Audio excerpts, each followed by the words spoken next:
అభివృద్ధి కోసం ప్రణాళికలు ఏ విధంగా రచించాలనో international experts Raghuram Rajan former RBI governor నుంచి మొదలు పెడితే చాలా మంది మేధావులు మనకందరికీ మన పాలసీ డాక్యుమెంట్లో ఇన్పుట్ ఇచ్చి ఇందులో సభ్యులుగా పనిచేస్తున్నారు. దీని coordination international school of business ISB, అదేవిధంగా నీతి ఆయోగ్ గవర్నమెంట్ ఆఫ్ ఇండియాకి సంబంధించిన వాళ్ళు కూడా ఇందులో భాగస్వాములు.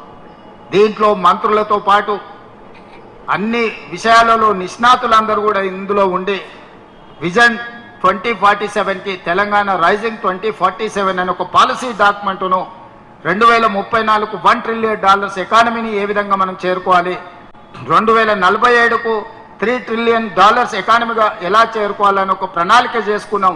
అందులో 1-2 అంశాలు మీతో చర్చిస్తాను.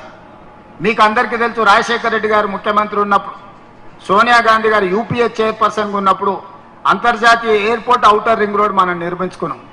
ఔటర్ రింగ్ రోడ్ 160 కిలోమీటర్లు ఉంది.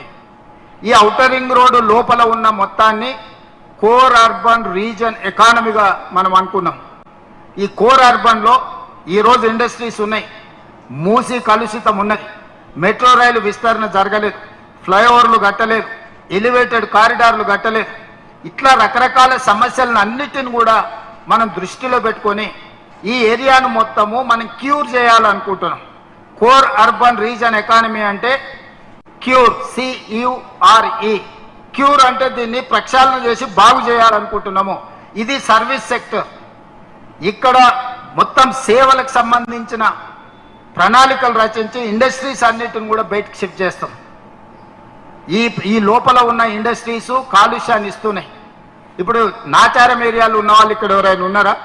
చాలా మంది నాచారం ఏరియా వాళ్ళు ఉన్నారు. అక్కడ ఎన్నో పరిశ్రమలు ఉన్నాయి, మూతపడ్డ పరిశ్రమలు ఉన్నాయి, నడుస్తున్న పరిశ్రమలు ఉన్నాయి, కాలుష్యం ఉంది. ఇవాళ మధ్యతరగతి వాళ్ళు ఒక అపార్ట్మెంట్ కొనుక్కుందామంటే ఎక్కడికో పోయి కొనుక్కునే పరిస్థితి, ఎందుకంటే భూమి అందుబాటు లేకపోవడం వల్ల. బాలానగర్లో పారిశ్రామిక వాడు ఉంది, జీడిమెట్లలో పారిశ్రామిక వాడు ఉంది. వివిధ ప్రాంతాలలో 1960ల 70ల 80ల ప్రభుత్వం నుంచి భూములు, ప్రైవేట్ నుంచి భూములు కొనుగోలు చేసి వాళ్ళు పరిశ్రమలు పెట్టుకున్నారు. ఆ పరిశ్రమలు ఈరోజు నడవక మూతపడ్డాయి. కొన్ని ఉంటే వాటి కాలుష్యం వల్ల నగరంలో air pollution, soil pollution, water pollution ఉన్నాయి. ఆనాడు అవి ఊరు బయట, ఈనాడు ఊరు మధ్యలోకి వచ్చినాయి. వీటిని ఊరు బయటికి రింగ్ రోడ్ అవతలికి తరలించడానికి ఆ భూములను ఈరోజు ఇండస్ట్రియల్ జోన్లో ఉన్నాయి. వాటిని మల్టీ యూజ్ జోన్ అంటే రెసిడెన్షియల్ జోన్కు మారుస్తే అక్కడ కట్టే అపార్ట్మెంట్స్ వల్ల మధ్యతరగతి ఇండ్లు కొనుక్కోవడానికి అవకాశం ఉంటుంది, పేదలకు అందుబాటులోకి వస్తాయి. అదేవిధంగా రియల్ ఎస్టేట్ పెరిగితే, నిర్మాణ రంగం పెరిగితే లేబర్కు పని ఉంటుంది. స్టీలు, సిమెంటు, ఇసుక ప్రతిదీ అమ్ముడు పోతే రాష్ట్రానికి ఆదాయం కూడా పరోక్షంగా పెరుగుతుంది. ఇందులో మనం మూసి ప్రక్షాళన చేయడం, మెట్రో రైలు విస్తరించుకోవడం, ఈ ఇండస్ట్రీస్ను తరలించడం, అవసరమైన వర్షాలు వచ్చినప్పుడు నీళ్లు నిలుస్తున్నాయి వాటి అన్నిటిని తొలగించుకోవడం కోసం ఈ కోర్ అర్బన్ రీజియన్ని మనం ఈరోజు క్యూర్ పేరు మీద దీన్ని మొత్తం ఈ సమస్యను పరిష్కరించదలుచుకున్నాం, క్యూర్ చేయదలుచుకున్నాము. ఇందులో సర్వీస్ సెక్టర్ ఉంటుంది, అంటే సేవలు అందించే సంబంధించినవే ఉంటాయి. పొల్యూషన్ చేసే, కాలుష్యాన్ని వెదజల్లే పరిశ్రమలు ఏవి ఉండవు, వాటిని తరలిస్తాం. Outer ring road outside నుంచి ఇప్పుడు రీజనల్ రింగ్ రోడ్ మనం తెచ్చుకుంటున్నాం, పదే మనం చర్చ చేస్తున్నాం. రీజనల్ రింగ్ రోడ్ 360 కిలోమీటర్లు, ఔటర్ రింగ్ రోడ్ 160 ఉంటే ఇప్పుడు మనం నిర్మించుకోబోయే రీజనల్ రింగ్ రోడ్ 360 కిలోమీటర్లు. Outer ring road out side, regional ring road inside. ఈ ప్రాంతాన్ని పెరీ అర్బన్ రీజియన్ ఎకానమీగా మనం పేరు పెట్టుకున్నాం. పెరీ అర్బన్ రీజియన్ ఎకానమీ అంటే ప్యూర్. ఇప్పటి వరకు అక్కడ ఎలాంటి ప్రణాళిక లేదు. ఇది మ్యానుఫ్యాక్చరింగ్ జోన్. రేపు ఇతర రాష్ట్రాల నుంచి, ఇతర దేశాల నుంచి పరిశ్రమలను మనం ఆహ్వానించినప్పుడు ఈ ప్రాంతంలో పరిశ్రమలు పెట్టుకోవడానికి అవసరమైన ప్రణాళికలతో రోడ్లు, రవాణాగా రోడ్లు కావచ్చు, నీళ్లు కావచ్చు, కరెంటు కావచ్చు, భూసేకరణ కావచ్చు, ఈ పెరీ అర్బన్ రీజియన్లో మనం పరిశ్రమల కోసం ప్రణాళిక చేస్తున్నాం. Outer ring road inside core urban region, outer ring road out side regional ring road లోపల ఉన్నదాన్ని peri urban region. Regional ring road బయట నుంచి తెలంగాణ సరిహద్దుల వరకు rural agricultural region economy, rare, rural agriculture region economy. Regional ring road బయట నుంచి తెలంగాణ సరిహద్దుల వరకు అగ్రికల్చర్ ఎకానమీని పెంచాలని మన దగ్గర విత్తనాలు పండించడానికి మంచి భూమి, ఆర్గానిక్ ఫుడ్ పండించడానికి మంచి భూమి, మనకు పండ్ల తోటలు పెట్టుకోవచ్చు, కూరగాయల తోటలు పెట్టుకోవచ్చు. చాలా వ్యవసాయము సేంద్రియ వ్యవసాయం చేస్తే లాభసాటిక వ్యవసాయం మారుతుంది. సో 3 భాగాలుగా service sector, manufacturing sector, agriculture sector. Service sector వచ్చేసి ఔటర్ రింగ్ రోడ్ ఇన్సైడ్ ఉన్నది service sector, regional ring road inside ఉన్నది మ్యానుఫ్యాక్చరింగ్ సెక్టర్, తెలంగాణ సరిహద్దుల నుంచి రీజనల్ రింగ్ రోడ్ వరకు మనకు అగ్రికల్చర్ సెక్టర్. 3 సెక్టర్లుగా తెలంగాణ రాష్ట్రాన్ని విభజించి భవిష్యత్తు ప్రణాళికలు రచించి ఈ దేశంలో ఏ రాష్ట్రంలో లేని మౌలిక వసతులు మన దగ్గర ఉన్నాయి. అదనంగా ఇప్పుడు 4 ఎయిర్పోర్ట్లని ఈరోజు కోమటిరెడ్డి వెంకటరెడ్డి గారు ఢిల్లీలో మాట్లాడి తీసుకొచ్చారు. వరంగల్లో ఒక గొప్ప ఎయిర్పోర్ట్ వస్తున్నాయి, భద్రాద్రి కొత్తగూడెంలో ఎయిర్పోర్ట్ వస్తున్నది, రామగుండంలో ఎయిర్పోర్ట్ వస్తున్నది, ఆదిలాబాద్లో ఎయిర్పోర్ట్ వస్తున్నది. 10 ఏళ్ళు అయితే ఉన్న ఎయిర్పోర్ట్ల కమిషన్లు దొబ్బిండి కేసీఆర్ తప్ప 2వ ఎయిర్పోర్ట్ కట్టాలన్న ఆలోచన చేయలే. ఇవాళ 4 ఎయిర్పోర్టులకి 2 సంవత్సరాలనే మన కేంద్ర ప్రభుత్వం నుంచి అనుమతులు తెచ్చుకున్నాము. తొందరలోనే డిసెంబర్ ఆఖరు లోపలనే వరంగల్ ఎయిర్పోర్ట్కు మనం శిలాఫలకం వేసుకోబోతున్నాం, పనులు ప్రారంభించుకోబోతున్నాం. ఇట్లా మనకు పోర్టు లేదు, పెద్ద పెద్ద పరిశ్రమలు పెట్టుబడి పెట్టమంటే మీకు సముద్రం ఒడ్డు లేదు కదా. మేము కార్ల కంపెనీలు పెద్ద కంపెనీలను పెడితే విమానాలలో రవాణా చేయలేము. మాకు పోర్టు ఉంటే మేము షిప్లలో వీటన్నిటిని పరిశ్రమలు పెడితే తీసుకెళ్తుంది. అంటే నరేంద్ర మోడీ నుంచి చంద్రబాబు నాయుడు వరకు మాట్లాడి మన ఎయిర్పోర్టు నుంచి మచిలీపట్నం పోర్టు వరకు, ఒకప్పుడు మచిలీపట్నం పోర్టు నిజాం దగ్గరనే ఉండే, తర్వాత ఆంధ్రప్రదేశ్లోకి వెళ్ళింది.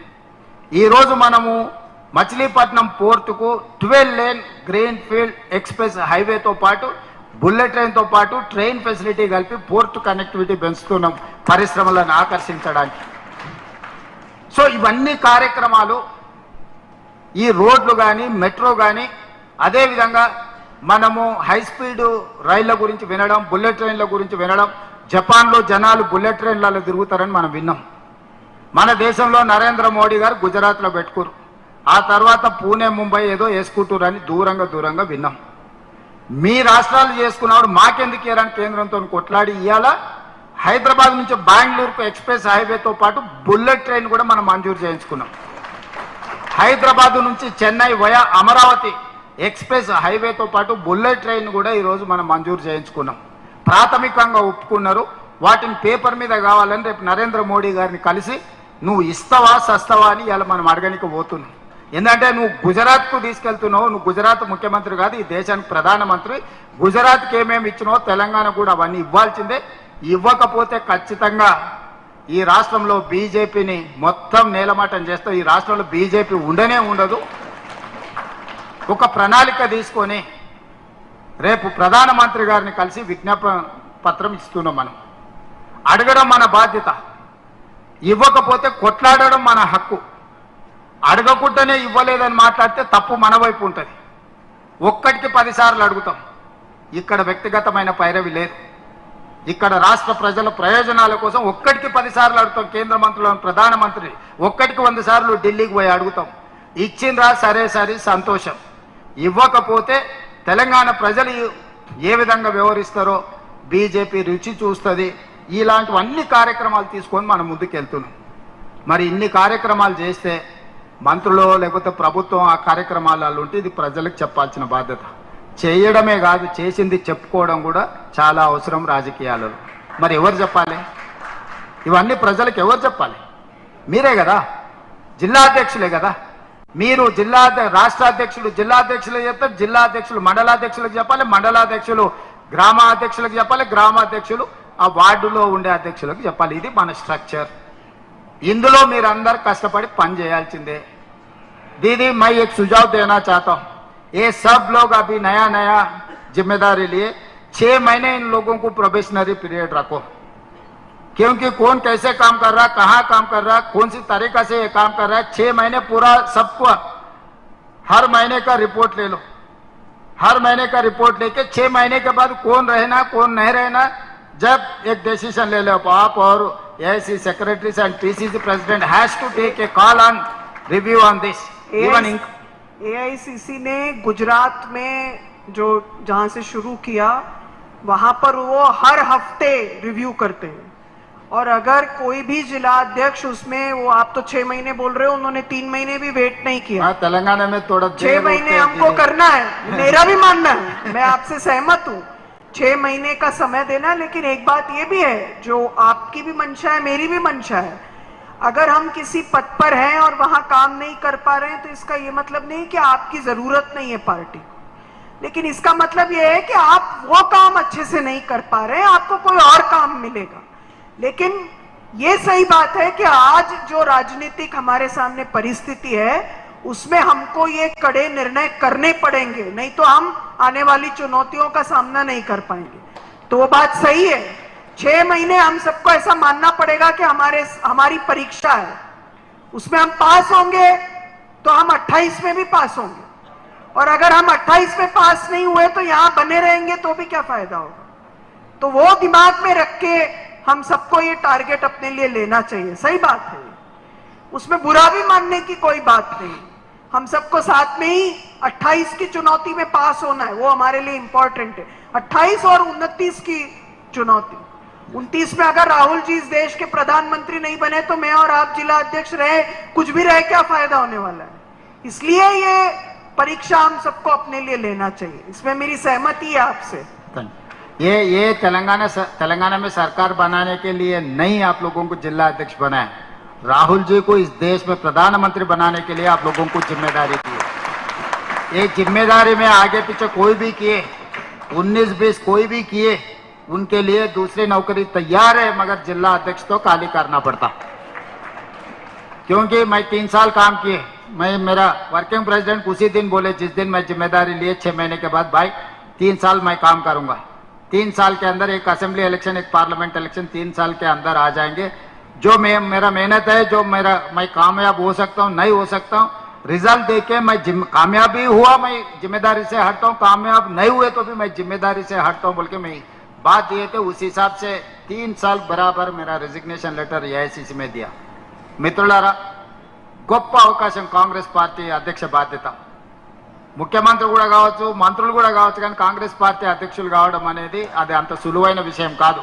మీకు ఇంటి దగ్గర కూర్చున్న మీకు మీనాక్షి గారు తెచ్చిచ్చినందుకు మీకు ఏమన్నా దాని విలువ తక్కువగా అనిపిస్తుందేమో, కానీ మాకు తెలుసు దాని విలువ ఏందో. జిల్లా పార్టీ అధ్యక్షుడు అనేది పార్టీకి పెద్ద దిక్కు, కుటుంబ పెద్ద, అందరినీ సమన్వయం చేసుకున్న బాధ్యత. వయసు కాదు ఇది, సమయస్ఫూర్తి కావాలి. చాలా మంది యంగర్ జనరేషన్కి డిస్ట్రిక్ట్ పార్టీ ప్రెసిడెంట్స్ వచ్చినాయి. యంగర్ జనరేషన్ కాబట్టి ఎవరి దగ్గరకు పోయినా మీరేం నామోషిగా ఫీల్ కాకండి. ఇవాళ ఓటు అడుక్కోనిక సర్పంచ్ కింద మీరు నిలబడతారంటే గుడిసెకు పోయి కడుపులో తలకాయ పెట్టి కాళ్ళకి దండం పెడుతున్నాం ఒక్కొక్క ఓటు కోసం. ఓ నాయకుడు 30 ఏళ్ళ నుంచి 40 ఏళ్ళ నుంచి పార్టీకి ఇస్తే కొంచెం మనసు నొచ్చుకుంటే ఇంటికి పోయి కూర్చోండి, మాట్లాడండి, చెప్పుండ్రి. ఒక అవకాశం వచ్చింది మీరు సహకరించమని మాట్లాడండి. నాకు